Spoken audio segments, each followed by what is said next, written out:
Assalamualaikum teman-teman, ketemu lagi di channel YouTube Airin Nas.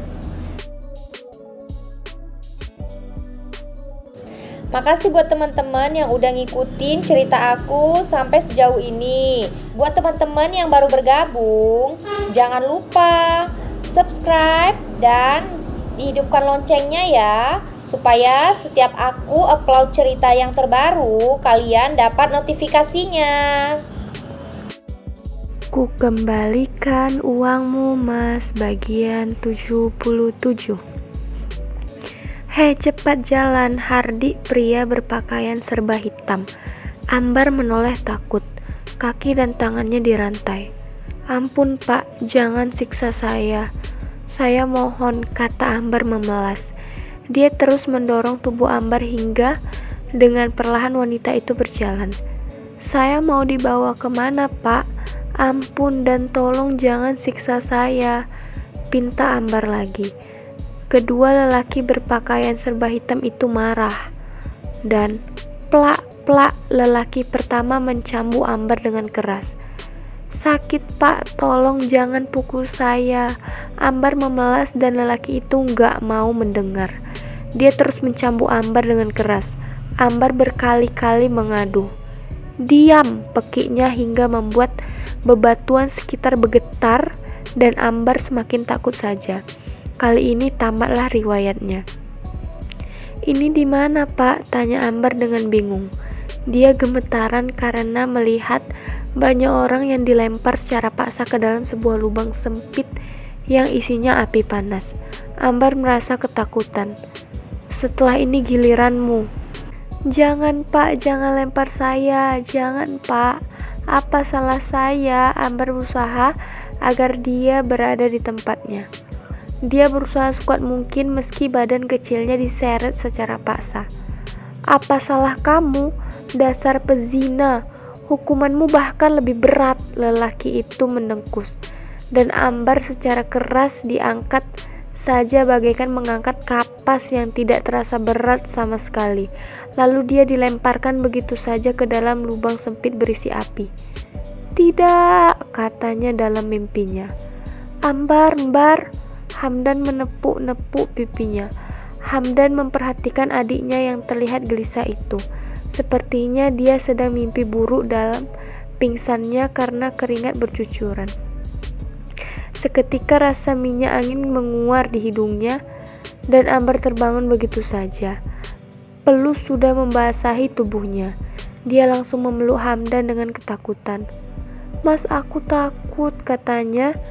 Dan ketika pelukan itu semakin erat, Ambar merasa bahagia setelah bisa bangun dari mimpi neraka itu. Apakah tadi neraka atau apa? Dia benar-benar bergetar dan masih terasa diangkat seperti kapas oleh Algojo dan dibuang bagaikan membuang hewan busuk ke dalam lubang sempit berisi api. Hamdan merasa risih dan dia segera melepas kasar tubuh Ambar. Kamu kenapa sih? Kamu tadi pingsan dan setelah sadar seperti didatangi fala.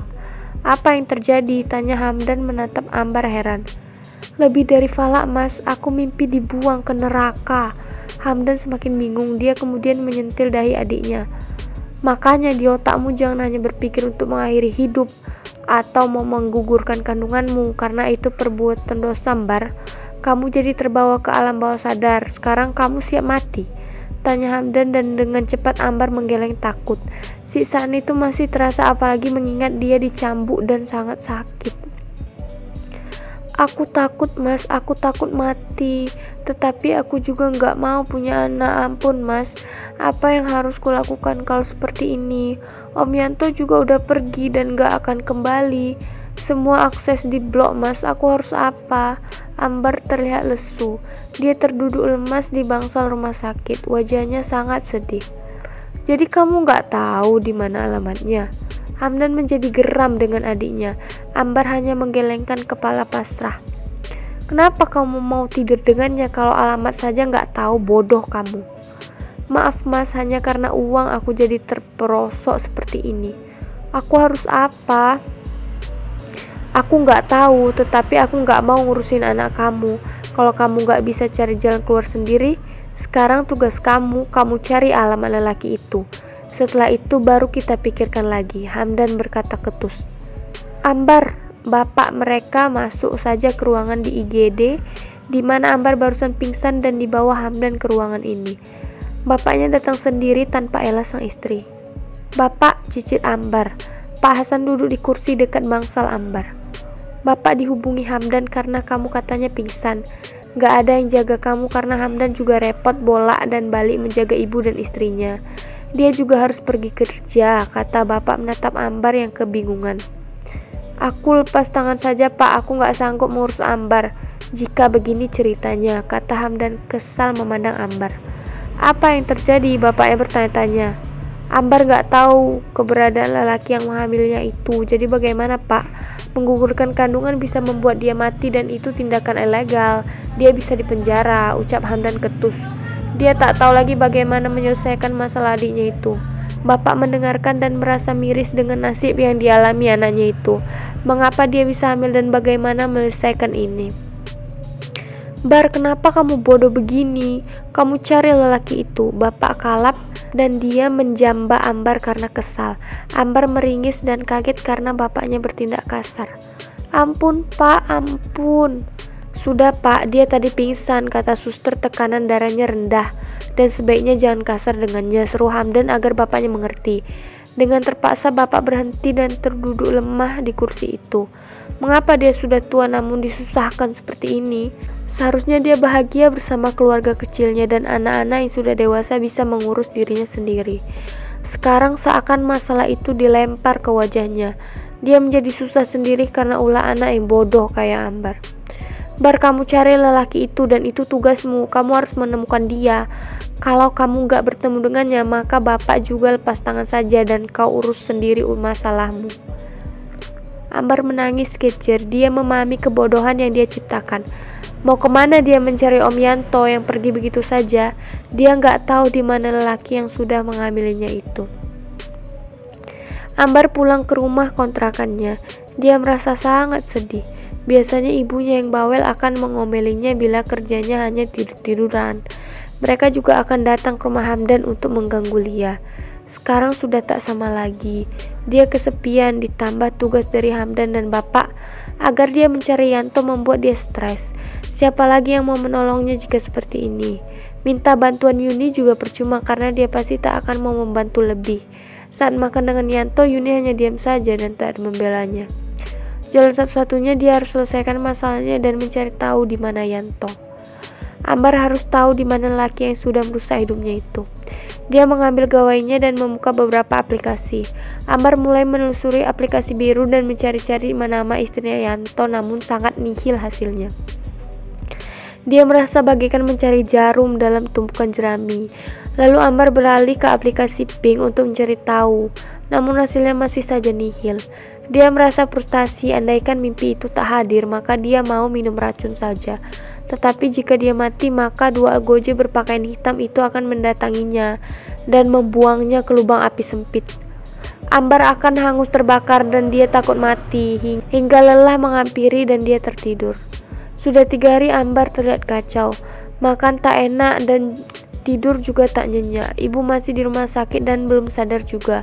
Sementara Lia sudah pulang ke rumah orang tuanya. Hamdan setiap pulang kerja menyempatkan datang melihat ibunya dan Ambarlah yang harus menjaganya bila siang hari. Yanto belum juga tahu di mana keberadaannya. Ambar berjalan keluar ruang privat ibunya karena perutnya lapar. Saat dia hendak berjalan, dia melihat Yanto juga sedang berjalan bersama seorang wanita, istrinya sepertinya. Mereka tertunduk berdua di kursi untuk pengunjung.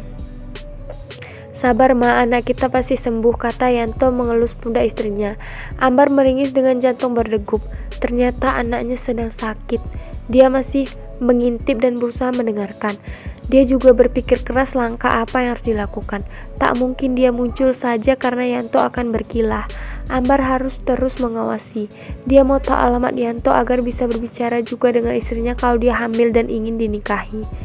Iya pak, semoga Alia cepat sembuh dan gak sakit lagi. Istrinya menaruh kepalanya di bahu Yanto. Ma, papa pulang dulu mengambil pakaian kamu dan Alia sekalian Rizal. Katanya mau jaga adiknya. ucap Yanto ke istrinya. Iya pa, mamaku juga mau datang melihat cucunya, kata istrinya. Yanto mengangguk mengelus kepala sang istri dan dia berjalan meninggalkannya. Ambar merapatkan dirinya di tembok karena takut ketahuan. Dia harus menyusul Yanto agar tahu di mana rumah lelaki itu. Jangan lari kamu om, aku akan datangi kamu dan istrimu untuk mengaku pada mereka kebejatan kamu. Sambung.